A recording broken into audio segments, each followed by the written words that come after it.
Okay, so what we're going to do today is talk about the forces in the nucleus and start to discuss nuclear energy. Okay, so if you think about a nucleus, let's think about a helium nucleus. Okay, so a helium nucleus, He422 plus. Okay, a helium nucleus is made up of, well, we know from the proton number here, or the atomic number, that a helium nucleus is made up of 2 protons, and we know from the mass number that, remember the mass number is the number of protons plus neutrons. If we've got 2 protons, then the number of neutrons must be 2 as well. Okay, so a helium nucleus is made up from 2 protons and 2 neutrons. So there's 1 proton, here's another proton, here's another neutron, here's a neutron. So let's say these are separated out by a large distance. These are all individually separated, they're just individual particles, protons and neutrons floating around, so to speak, on their own. Okay. In order to make these into a nucleus, we need to put them together. Okay, so I know this is a little bit simplistic, but you've got individual protons and neutrons separated, not in a nucleus. And to make them into a helium nucleus, so to speak, we've got to get them close together. Now, why is that? Well, if you think about it, the protons, okay, are positively charged and they're going to repel each other. Okay, so these are your protons. Okay, and these are your neutrons. Okay, the protons experience the electromagnetic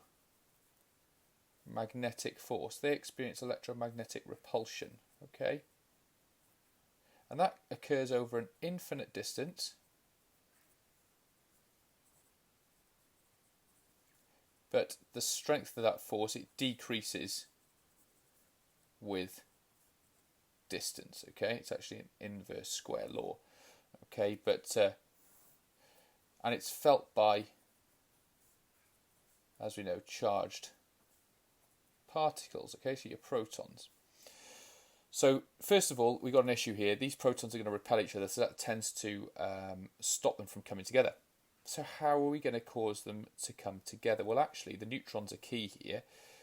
What we've got is we've got another force that helps us to construct the nucleus, so to speak, and that's the strong force. Okay, so the strong force, this occurs between all hadrons. Yeah, and that means that if you think about it, these neutrons and protons are made up from quarks. You learnt that last year in year 12. Okay, and anything that's made up of quarks experiences the strong force. Okay, this force, this strong force, okay, is it's a greater force than the electromagnetic force. Generally speaking, it's stronger. Okay, about 50 times stronger, but only at certain distances. Okay, it extends over only small distances. Okay, so very small distances, and we'll talk about that more in a minute. And it's attractive. Okay, it's attractive. When nucleons are close together. Okay, and we're talking here about roughly 1 times 10 to the minus 15 meters. Okay, so when nucleons are about 1 times 10 to the minus 15 meters apart, this strong force is attractive. Okay, it attracts, all these nucleons will feel an attractive strong force from each other as long as they're about 1 times 10 to the minus 15 meters apart or thereabouts. If they're much further apart than that, they don't experience the strong force. Okay, or they do, but it's very, very weak. The electromagnetic repulsion acts between only the protons, okay, and that extends over a large distance. It is weaker than the strong force around these distances, though, okay? These very small distances of about a femtometer, 10 to the minus 15 meters. So what we're getting at here is this. In order to get these 4 particles to stick together into a nucleus, we need to get them very close together.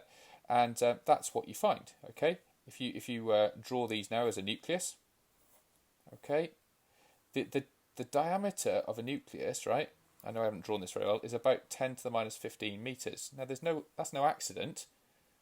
The reason for that is these 2 protons are feeling repulsion. So in order to get the whole nucleus to stick together, there must be an attractive force that is that is pulling all of these nucleons together, and that attractive force is the strong force, okay? But it only has a significant effect at around these sort of distances, which is about the same diameter as the nucleus. Okay, so that's what's going on here. There's a balance between the electrostatic repulsion trying to force the nucleus apart and the strong force pulling it together, and the strong force over these distances is greater than the electromagnetic force, so it sort of wins, so to speak, and holds the nucleus together. Now you can see this on a graph. You don't need to know about this graph for the exam, but I think it's useful to see it. Okay, so this is distance here, okay, in femtometers. So this is about 1 times 10 to the minus 15 meters, okay, if you put it in meters. Whoops, sorry for the mess there. So what you notice is this, okay, if you think about it, the separation of nucleons in the nucleus is, around 10 to the minus 15 meters. This means anything below this line here is attractive. So the strong force in this region is attractive, okay? The electrostatic force is repulsive between the protons.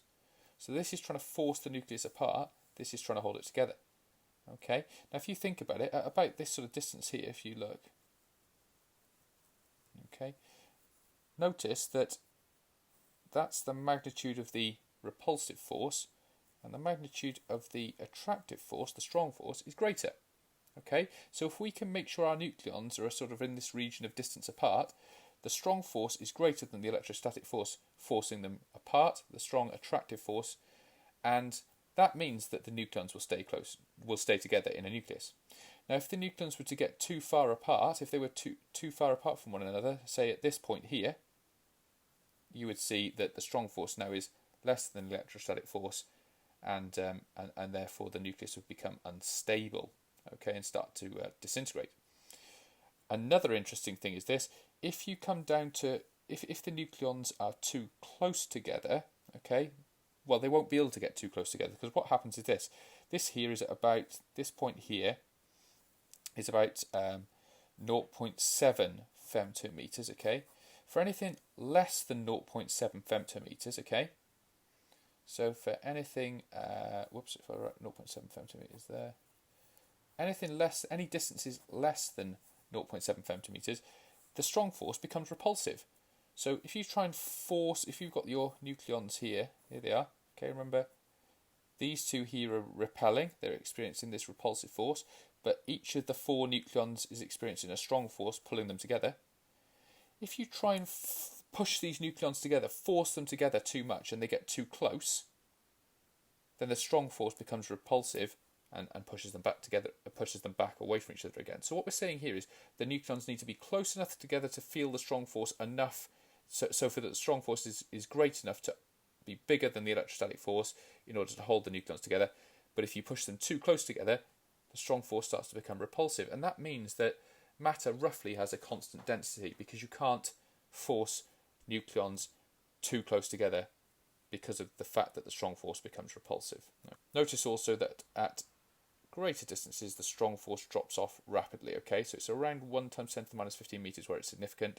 At distances 2 or 3 times that, you're getting the strong force is much weaker, okay.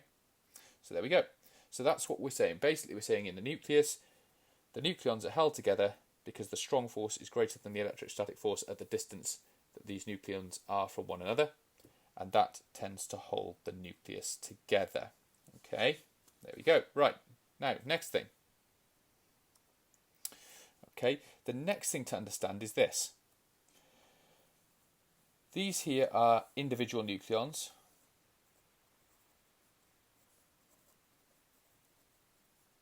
Okay, and this here is a helium nucleus. Whoops, I can't spell. All right.